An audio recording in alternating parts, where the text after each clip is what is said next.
राज्य परीक्षा एजेंसी यानी एनटीए ने common university entrance test UG 2022 के परीक्षा परिणाम घोषित कर दिए हैं। परीक्षा का रिजल्ट कल रात 10 बजे घोषित किया जाना था, लेकिन कुछ कारणों से शुक्रवार सुबह सुबह परीक्षा परिणाम घोषित किए गए। सीयूईटी एग्जाम 2022 के लिए करीब 15 लाख उम्मीदवारों ने पंजीकरण कराया था। हालांकि परीक्षा में सिर्फ 61% यानी 9 लाख से अधिक उम्मीदवार ही सम्मिलित हुए। अंडर ग्रेजुएट पाठ्यक्रमों में दाखिले के लिए ली गई इन परीक्षाओं में करीब 20,000 छात्रों ने 30 सब्जेक्ट में 100% स्कोर किया है। 100% स्कोर करने वाले सबसे ज्यादा अंग्रेजी के परीक्षार्थी हैं, जिनकी संख्या 8,236 है। परीक्षा का रिजल्ट जारी करते हुए नेशनल टेस्टिंग एजेंसी ने बताया कि इन परीक्षाओं में सबसे अधिक 2,92,589 छात्र उत्तर प्रदेश से शामिल हुए। दूसरे स्थान पर दिल्ली के 1,86,405 छात्र हैं। वहीं सबसे कम मेघालय के केवल 583 छात्रों ने परीक्षा दी है। वहीं 100% अंक हासिल करने वाले छात्रों की बात की जाए तो अंग्रेजी के बाद सबसे अधिक 2,065 छात्रों ने राजनीतिक विज्ञान,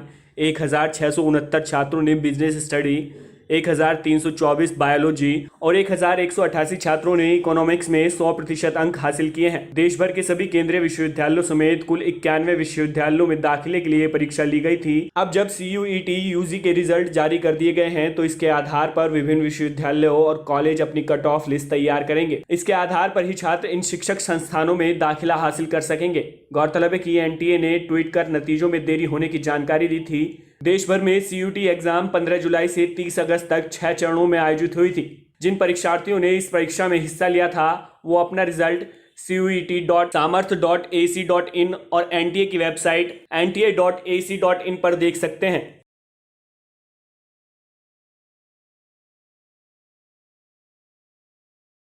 उन्नीस साल पुराने मानव तस्करी मामले में सजा काट रहे दलेर मेहंदी को पंजाब हरियाणा हाईकोर्ट से राहत मिली है। हाईकोर्ट ने उनकी सजा को सस्पेंड कर दिया है। इसके साथ ही उन्हें 54 दिन बाद जमानत भी मिल गई है। सजा के खिलाफ दलेर मेहंदी ने हाईकोर्ट में अपील दाखिल की थी। उसे हाईकोर्ट की ओर से एडमिट कर लिया गया है।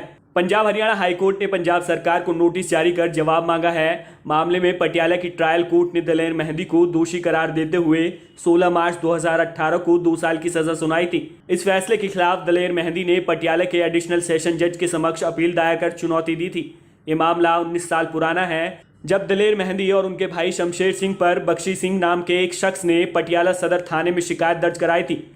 बख्शी ने आरोप लगाया था कि दलेर मेहंदी और उनके भाई ने अपनी मंडली के सदस्यों के रूप में कुछ लोगों को अवैध रूप से विदेश भेजने के लिए मोटे पैसे लिए। 2003 में सदर पुलिस स्टेशन में दर्ज पहली प्राथमिकी के मुताबिक ये आरोप लगाया गया था कि मेहंदी बंधुओं ने 1998 और 1999 में 2 मंडलियां ली थी। इस दौरान 10 लोगों को समूह के सदस्य के रूप में अमेरिका ले जाया गया और अवैध रूप से वहीं छोड़ दिया गया। पहली शिकायत दर्ज करने के बाद पुलिस को गायक के खिलाफ इसी तरह की 35 और शिकायतें मिली थी। 2018 में न्यायिक मजिस्ट्रेट प्रथम श्रेणी की अदालत ने दोनों भाइयों को दोषी ठहराया था और उन्हें 2 साल की सजा सुनाई थी, जिसके बाद उन्हें जमानत दे दी गई थी। मामले में आरोपी दलेर मेहंदी के भाई शमशेर सिंह की साल 2017 में मौत हो गई थी। वहीं अब इस मामले में पंजाब हरियाणा हाईकोर्ट ने दलेर मेहंदी को राहत दी है और सजा को निलंबित कर दिया है।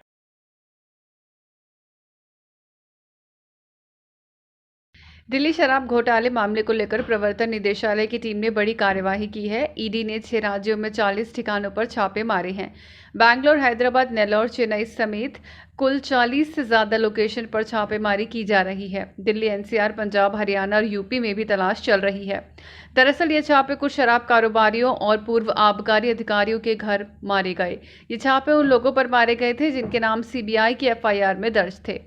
बता दें कि भाजपा ने अमित अरोड़ा का एक वीडियो मीडिया के सामने प्रेजेंट किया था। इसमें उसने लिकर पॉलिसी की आड़ में ब्लैक मनी को व्हाइट करने और चुनाव में पैसा लगाने का खुलासा किया है, जिसके बाद सीबीआई और ईडी ताबड़तोड़ कार्यवाही कर रही है। ईडी इस बात की जांच कर रही है कि क्या पिछले साल नवंबर में लाई गई दिल्ली आबकारी नीति के निर्माण और क्रियान्वयन में कथित अनियमितताएं की गई हैं। क्या आरोपी द्वारा कथित लेन देन के रूप में गैर कानूनी तरीके से पैसा कमाया है। बताया जा रहा है कि लोकल कोर्ट से अनुमति मिलने के बाद एजेंसी को इस मामले में शुक्रवार को तिहाड़ जेल में आप नेता और मंत्री सत्येंद्र जैन से पूछताछ करने की उम्मीद है। इससे पहले ईडी ने दिल्ली सरकार की आबकारी नीति मामले में 6 सितंबर को भी कई स्थानों पर छापेमारी की थी। दिल्ली, उत्तर प्रदेश, पंजाब, हरियाणा, तेलंगाना और महाराष्ट्र राज्यों में 30 ठिकानों पर ईडी ने छापेमारी की थी।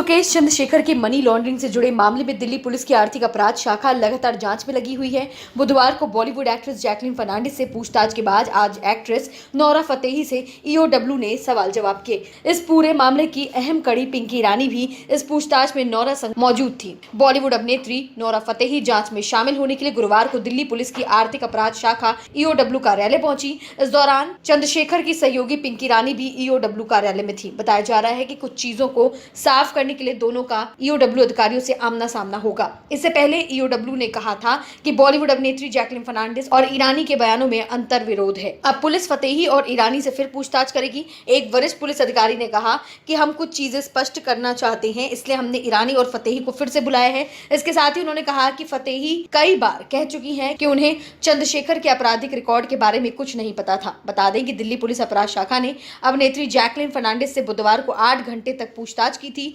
ईडी ने आरोप पत्र में कहा है कि जैकलीन को सुकेश के आपराधिक मामलों में शामिल होने के बारे में अच्छी तरह से जानकारी थी। बावजूद इसके उन्होंने उसके आपराधिक अतीत को नजरअंदाज कर उसके साथ वित्तीय लेन देन की।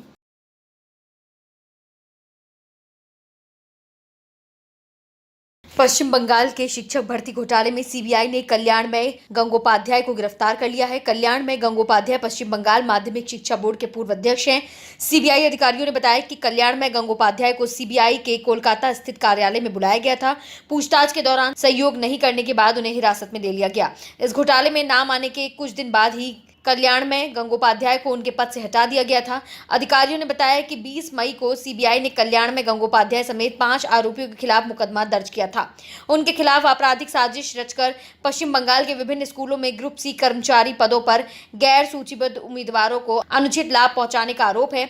कल्याणमय गंगोपाध्याय पर आरोप है कि उन्होंने स्कूल सेवा आयोग नियम 2009 के प्रावधानों का उल्लंघन करते हुए इन व्यक्तियों ने 18 मई 2019 को समिति की समाप्ति के बाद ग्रुप सी की रिक्तियों को लेकर अनधिकृत तरीके से काम किया। अधिकारियों ने कहा कि आरोपियों ने क्षेत्रीय आयोगों के फर्जी मेमो जारी करके ऐसे आयोगों के अध्यक्षों के स्कैन किए गए हस्ताक्षरों का उपयोग असफल उम्मीदवारों की सिफारिशें की। दरअसल साल 2016 में पश्चिम बंगाल के माध्यमिक शिक्षा बोर्ड के तहत टीचर और अन्य स्टाफ के पदों पर नियुक्ति के लिए पश्चिम बंगाल स्कूल सेवा आयोग ने परीक्षा कराई। इस परीक्षा का रिजल्ट 27 नवंबर 2017 को आया। इसके बाद पहले जारी किए गए रिजल्ट को कैंसिल कर दिया गया। रिजल्ट फिर से जारी किए गए और इसी में गड़बड़ी कर दी गई। कई अभ्यर्थी ऐसे थे जिनका नाम पहली बार के रिजल्ट में तो था लेकिन दूसरी लिस्ट में नहीं था। बाद में जांच में सामने आया कि पैसे लेकर लोगों को नौकरियां बांटने की साजिश रची गई है। बता दें कि बीते दिनों WBSSC स्कैम मामले में ईडी ने तत्कालीन शिक्षा मंत्री रहे पार्थ चटर्जी और उनकी करीबी अर्पिता मुखर्जी के ठिकानों पर छापा मारा था। ईडी ने अर्पिता के घर से 50 करोड़ से ज्यादा कैश बरामद किया था। इसके अलावा भारी संख्या में प्रॉपर्टी, ज्वेलरी, कैश और शेल कंपनियों का पता चला था। पार्थ चटर्जी और अर्पिता मुखर्जी अभी न्यायिक हिरासत में चल रहे हैं।